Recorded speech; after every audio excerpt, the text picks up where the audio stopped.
जाते कामाला? चालले कामाला. घरी बसून काय करू? मी काय काय काम करू? जेवारी नीट हा. आणि दुधाला आणायचं. आणि वज कसं नेऊ? गाडीवर नाही ते डबा नेता येते होय गाडी? असल्या चिखलात गाडी पण घसरते. लेकरांना घ्यायचं संगण. शाळेत जाते ते आता.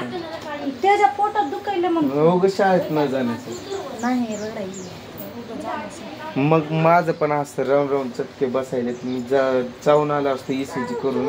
हिला घेऊन जाते काय? चिखलात मरणाची फजिती होती. घरातल्या साफसफाई कशी वाटली बघा? एक नंबर. असं रोज केल्यावर रोज भांडणं लागलं का? म्हणजे देव पावलाय म्हण की तुला.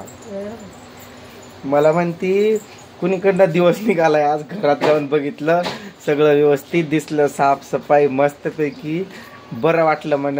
नाहीतर तुम्ही असं खाय प्यायला बसले की माझ्या डोक्यातल्या आळ्या वळवळ करत्या. जाऊ का? नाही पिकअप आला. मी तिथं येऊ का? आता दूध टाकून आलं. फोन लावतो तुला वाटलं असतं. फोन कर, फोन कर की.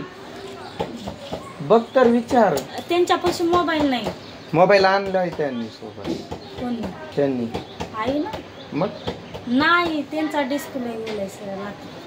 कार्ड चेंज केला असेलच की इकडं तिकडं. पण मी तिथूनच आलोय. आम्ही त्रिशा गेलतो दूध टाकायला. तो दूधवाला बोलला, आज बोलला, आला म्हणला बरोबर. काल लय वाटर दाखवत होता म्हणला, आज बरोबर आले. त्रिशा औषध पिऊन जाऊ का? जा मग. मी म्हणतोय की राहू दे मग. नाही जायचं असेल तर मग नाही. आज पगार आणि ही काय म्हणली मला घरातली साफसफाई केल्यावर मला माहित आहे म्हणे का केलंय. म्हणलं का? म्हणले काय नाही काय नाही. मग मीच ओळखलं म्हणा. म्हणलं तुझा पगार होणार आहे म्हणून असं वाटलं काय तुला? म्हणलं की मी मस्का मारतोय म्हणून. पण तिचा पगार उलट माझ्याकडलंच त्यांना देतो मी. त्यांचं कधी मला देतील? तेवढं मोठं काय नाही पिशवीत. चॉकलेट तुला? जाऊ की थांब. काय पिशवीत काय नाही? काय बघणार आहे मी? अगं तेवढं काय नेली म्हणलं एकट्या जीवाला. आता कुणी पण प्रश्न करेलच की अशी एवढी पिशवी भरून नेल्यावर. तुला असं वाटलं काय म्हणजे मी म्हणतोय आई बापासाठी काहीतरी घेऊन चालले म्हणून? काय शिरा बनवलेला. शिरा हिला दे. तिथं ठेवलेलं शिरा खाते. रोहन इकडे येत. चला औषध ते. तिला म्हणजे आनंद झाला मी साफसफाई केल्यानंतर.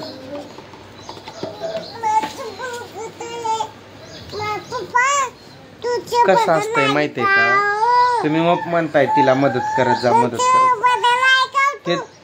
हे सिटी नाही, खेडेगाव आहे. इथं पुरुषाने जर कोणत्या कामात मदत केली तर त्या पुरुषाला नावं ठेवली जातात. हा ठीक आहे, घरातलं करू शकतोय आपण तेवढं. कसं आतल्यात आपल्याला कोण बघतंय तेवढं करू शकतोय. पण काय भांडी घासणार आहे का दुसरं काही करणार आहे? हा घे औषध पे. हे औषध लय चिकट आहे, नुसता हाताला चिपचिप लागतो. रोहन इकडे ये बाहेर. ते औषध हे पाणी आणि याला शिरा आण. लय पोट दुखतंय का? इकडे ये बरं, दाखव. नाटक करतोय तू शाळेत न जाण्यासाठी.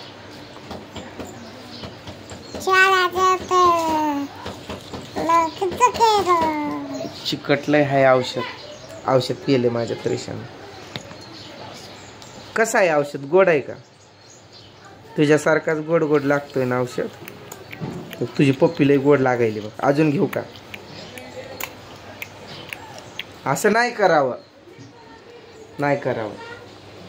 त्रिशा तू मोठी झाली तर इथं व्हिडिओ बघायचा. तू लहान असताना कशी दिसायची, भाऊ कसा नाटक करायचा. लय दुखतंय रो. हा जा की पाणी आण. तुला गोळी देतो. उठ उठ की, तुला पोट दुखायची गोळी देतो. बरं अचानक मी दूध घेऊन गेलो तेव्हा तर बरा होतास की रे तू. आता बरा होता पोरगा. पाणी आणवर कर, हात माझा धुवायचा आहे, नुसता चिकट झार झालाय. नीट बस ना त्रिशा, उठ ना. इथं बस, इकडं इथं बस, उठ इथं बस. तर कामांचं तसं असतंय, त्यामुळं काम करू लागत नसतात घरातली. बरं आपलं पुरुष मंडळी काय काम तर करू शकतोय ना. कोणतं काम करणार तर राहिली.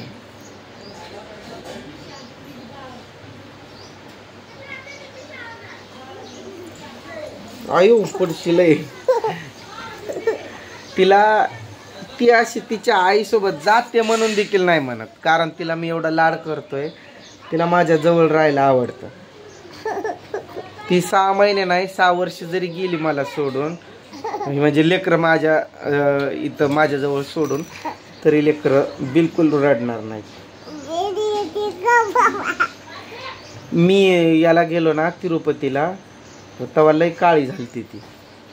रोज कामाला जात होती तिच्यासोबत आणि आजारी पण पडलेले. आणि औषधं इथं ठेव खाली, औषधं वेळेवरती लेकरांना द्यायला पाहिजे. तर ती काय एवढं तिच्या कामात ती पण जाती विसरून नाही देत ती वेळेवरती. मी असलो का नाही वेळेवर औषधं देतो. हिला शिरा आणून दे किरण, तू पण खा. तो काय म्हणते शिरा आण म्हणून.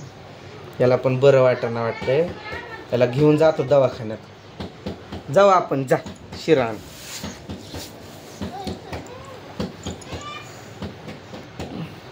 बेंबी जवळ दुखतंय काय? उलटी झाली. कस काय? काय खाल्ला होता तू? भाजी. कसली? शेवग्याची. मग त्याला थोडीच उलटी येते. असा तेल फील लावून टाप राहायचा. मग त्याची केस आहे ती वेगळीच. ते अशी खाली म्हणजे आपण वळणच नाही त्या केसांना, अशी उभेच राहतात. मी काय म्हणतोय, आपण आंघोळ केलं ना लवकर तेल लावायचं आणि लगेच त्यांना वळवायचा. थोडं थोडं करत वळतीलच की. नाही वळले तरी पण एक त्याला पण आपण चांगला असा हेअरस्टाईल बनवू शकतो. काकाला पप्पी दे. आत्याला आत्याला आत्या ये की आमच्याकडं. आत्या ये की. आत्या धाराशिव मध्ये आल्यावर फोन कर, आम्ही येतो तिथं. ये जामून घेऊन या. खूप अशा ताई पण आहेत म्हणा माझ्या, आणि काही माझ्या आई समान पण आहेत. कारण त्यांनी स्वतःच म्हणतात आमचं वय असं आहे तसं आहे. मग 50-60 वर्षाच्या त्या आईंना पण आजी म्हण. आजी या. तोंड तुझं लाल कस काय झालंय त्रिशा? काकाला बोलवते होय. बोलव काकाला, बोलव. काका ये. खाऊ घेऊन ये काका. जामून. माझ्या गोड गोड त्रिशाला गोड गोड जामून. जा की रोहन, जा शिरा आण. जाऊ.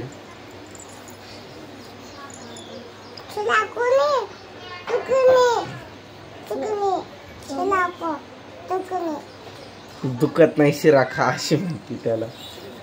काय आमच्या घरामागे साडासती लागली की, रोहन तू शिरा आणला ना तर तो कुठं आहे आण, नजरचा आहे बघ, तो बांधू आपण दाराला. मी बालाजीनं आणलाय ना तो. आला लक्षात? खाजवतय कुठं? इथं म्हणायचं, इथं.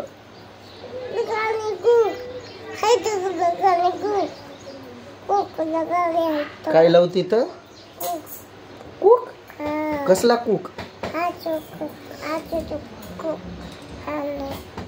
कुक असं खाजवू. असं असं कुठं आहे? आयो कोण आहे? ए भूत आहे काय त्रिशा? कोण आहे तू? आईला मला पण एवढा अनुभव असून मी पण कॅमेऱ्यात बघायचं सोडून स्क्रीन कडे बघायला ती नाटक करते ना, तर त्यामुळं म्हणजे इथं आपण कॅमेऱ्यात असा बघितला तरच आपण समोरच्या कडं बघून बोलतोय असं वाटतंय. असं काचाकडं स्क्रीन कडे बघितला ना मग ते तिरकं बघितल्यावानी वाटतंय. बोलत बोलत व्हिडिओ लईच मोठे होऊन जातात. माफी असावी आईंनो आणि माझ्या ताईंनो. काही भाऊ पण बघतात, भाऊ लोक एवढे कमेंट करत नाहीत आणि केलीच तर वाईटच करणारे असतात. मग जाऊ द्या, ज्याला जसं वाटेल तसं, जे प्रत्येकाची मतं असतात. चला बाय.